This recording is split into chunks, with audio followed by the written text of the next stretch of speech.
ಒಳ್ಳೆಯ ನಾಗರಿಕ ಆಗ್ಬೇಕಾದ್ರೆ ಈಗ ಅಕಸ್ಮಾತ್ ಕಲ್ಲು ಬಿದ್ದಿತ್ತು ಅಲ್ಲಿ ಅಂತಂದ್ರೆ ಅದನ್ನು ಯಾರು ತೆಗೆದು ಒಗದಾನಪ್ಪ ಅಂದ್ರೆ ಅವ್ನು ಒಳ್ಳೆಯ ಸಂಸ್ಕಾರತೆ ಅನ್ನಂಗಲ್ಲ. ಒಂದು ಮುಳ್ಳು ಬಿದ್ದೈತೆ ಅಂದ್ರೆ ತೆಗೆದು ಹೋಗಿತಾನಂದ್ರೆ ಅವ್ನು ಒಳ್ಳೆಯ ಸಂಸ್ಕಾರ ಅಂದ್ರೆ ಸಂಸ್ಕಾರ ಸಂಸ್ಕೃತಿ ಇವೆಲ್ಲ ಕೂಡಿದಾಗ ಇವೆಲ್ಲ ಕೂಡಿ ಮೂಲಿ ಒಳಗೆ ಈಗ ಇದನ್ನ ಗುಟ್ಕಾ ತಿಂದು ಉಳ್ತಾರೆ. ಅವ್ಗಳ ಸಂಸ್ಕಾರ ಇಲ್ಲ ಅಂತ, ಅವ್ನ ಸಂಸ್ಕಾರ ಇಲ್ಲ ಅದಕ್ಕೆ ಅವ್ನು ಉಳ್ದಾಗ. ಸೊ ಎಲ್ಲ ಒಂದು ರಂಗಗಳಲ್ಲಿ ಕೂಡ ಇವತ್ತೊಂದು ದೇಶ ಶ್ರೇಷ್ಠ ಮಟ್ಟಕ್ಕೆ ಹೋಗಬೇಕಾದ್ರೆ ಯಾವ ರಾಜಕಾರಣಿಗಳಿಂದನೂ ಸಾಧ್ಯ ಇಲ್ಲ. ಸ್ಪಷ್ಟವಾಗಿ ಒಂದು ದೇಶ, ಯಾವುದೇ ದೇಶ ಆಗಲಿ, ಒಂದು ದೇಶ ಅತ್ಯಂತ ಉನ್ನತ ಮಟ್ಟಕ್ಕೆ ಹೋಗ್ಬೇಕಾದ್ರೆ ಆ ದೇಶದ ಸಂಸ್ಕೃತಿ ಏನಿದೆ ಆ ಸಂಸ್ಕೃತಿಯ ಮೇಲೆ ಮಾತ್ರ ಶಿಕ್ಷಣವೆಂಬುದು ಏನದು ಇಟ್ಟಿಗೆ ಗಾರೆಗಳಿಂದ ಕಟ್ಟಲಿಕ್ಕೆ ಸಾಧ್ಯವಿಲ್ಲ.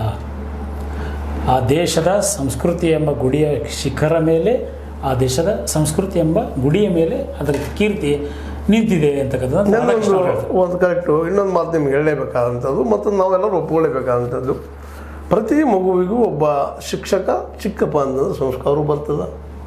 ಜೊತೆಗೆ ಪರಿಸರ ಆ ಮಾತು ಬೇರೆ, ಶಿಕ್ಷಕ ಅನ್ನೋದು ಭಾಳ ಮಹತ್ವದ. ಇವತ್ತು ನಾವೇನಾದರೂ ಇವತ್ತು ಮಾತಾಡ್ತಾ ಇದ್ರೆ ಈ ಮಾತು ಶಬ್ದ ಡಿಸ್ಕಷನ್ ಮಾಡ್ತಾ ಇದ್ರೆ ಅದು ನಮ್ಮ ಶಿಕ್ಷಕರ ಕಾರಣ. ಅದರಲ್ಲಿ ಹೇಳಬೇಕು ಇಲ್ಲ, ಶಿಕ್ಷಣ ಕೊಡೋರು ತಪ್ಪಿದ್ದಾಗ ಶಿಕ್ಷಕನ ತಪ್ಪಲ್ಲ ಅದು, ಮತ್ತು ತಗೊಳ್ಳೋರ್ಗೂ ಅರ್ಲದ ಬೆಳೆಸಬೇಕಾದ. ಈಗ ಯಾವಾಗ ಕವಿ ಇರ್ತಾನೆ ಸಹೃದಯ ಇದ್ದಾಗ ಕವಿ ಇರ್ತಾನೆ, ಸಹೃದಯ ಇಲ್ಲದ ಕವಿ ತೊಗೊಂಡು ಏನು ಮಾಡೋಕ್ಕಾಗಲ್ಲ.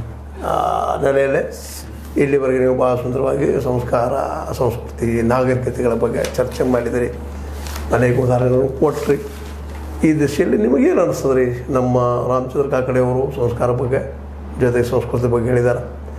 ಈ ಸಂಸ್ಕಾರ ಸಂಸ್ಕೃತಿ ಎಲ್ಲ ಮಕ್ಕಳಿಗೆ ಸಿಕ್ಕರೆ ಶಿಕ್ಷಣ ಮೂಲಕ ಸಿಗುವಂಥದ್ದು, ಅದು ಬಿಟ್ಟು ಬೇರೆ ಅದಿಲ್ಲ. ಶಿಕ್ಷಣನ ಅದಕ್ಕೆ ವಾಹಕ, ಶಿಕ್ಷಕನ ಅದರ ಮೇನ್ ಕರ್ತೃತ್ವ ಶಕ್ತಿ ಹೊಂದಿದಂಥ ವ್ಯಕ್ತಿ. ಅವ್ರ ಜೊತೆ ತಂದೆ ತಾಯಿಗಳು ಕೂಡಿದ್ರಪ್ಪ ಅಂದ್ರೆ ಒಬ್ಬ ಒಳ್ಳೆಯ ಮನುಷ್ಯ ಈ ಸಮಾಜಕ್ಕೆ ನಿಶ್ಚಿತವಾಗಿ ಸಿಗ್ತಾನಂತೇಳಿ ಒಂದು ಬಲವಾದ ನಂಬಿಕೆ. ಆ ಒಳ್ಳೆಯ ಮಗು ವಿಜ್ಞಾನಿ ಆಗ್ಬೋದು, ವೈಚಾರಿಕವಾದಿನೂ ಆಗ್ಬೋದು, ಕವಿ ಆಗ್ಬೋದು, ಲೇಖಕ ಆಗ್ಬೋದು, ಸಮಾಜ ಕಟ್ಟುವಲ್ಲಿ ಒಬ್ಬ ತಾಂತ್ರಿಕ ಜ್ಞಾನವುಳ್ಳಂಥ ತಂತ್ರಜ್ಞಾನ ಆಗ್ಬೋದು, ಏನೂ ಆಗ್ಬೋದು. ಸಮಾಜ ಬಂದ ಸುಂದರ ಆಗ್ತದೆ ಅನ್ನೋದ್ರಲ್ಲೇ ಸಂಸ್ಕಾರ, ಸಂಸ್ಕೃತಿ, ನಾಗರಿಕತೆ ಒಂದಕ್ಕೊಂದು ಇದ್ದಾವ.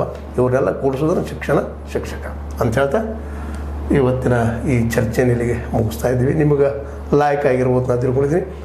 ಲೈಕ್ ಮಾಡಿ, ಶೇರ್ ಮಾಡಿ, ಕಮೆಂಟ್ ಮಾಡಿ. ಲೈಕ್ ಆಗಿದ್ರೆ ಟೀಕಾ ಮಾಡಿ ಅಂತ ತಕರಾರಿಲ್ಲ. ನಿಂದಕರು ಇರಬೇಕು, ಹೇಳೋ ಅವಶ್ಯಕತೆ ಇಲ್ಲ. ನೀವು ಇದ್ದಷ್ಟು ನಾವು ಸ್ವಚ್ಛ ಇರ್ತೀವಿ.